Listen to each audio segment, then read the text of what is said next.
सर्व सर्वजणच्या मंगलमय दिवसाची पाच अति आतुरतेने वाट. सर्वजणच्या मंगलमय दिवसाची पाच अति आतुरतेने वाट. उजाडली आहे आज स्वातंत्र्य दिनाची पाठ.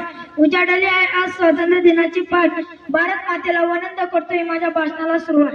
आदरणीय व्यासपीठावरून उपस्थित मान्य पूज्य गुरुजन वर्ग, उपस्थित सर्वांना माझा नमस्कार. माझे नाव रितेश अरुण कोडी. सर्वप्रथम आपणास स्वातंत्र्य दिनाच्या हार्दिक शुभेच्छा.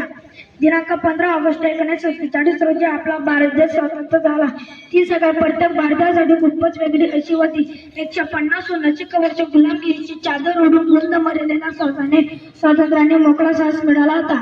केवळ दिल्लीच्याच लाल तिरंगा ध्वज फडकविला नव्हता, तर त्या तिरंगा प्रत्येक भारतीयाचा हृदय झळकला होता. आपण आज इथे सर्वमय दिन पाहण्याचा भाग निभवलेले. देशभक्त सही देश की शान है, देशभक्त सही देश का मान है. हम उस देश के फूल है यारो, उस देश का नाम हिंदुस्तान है. जय हिंद, जय भारत.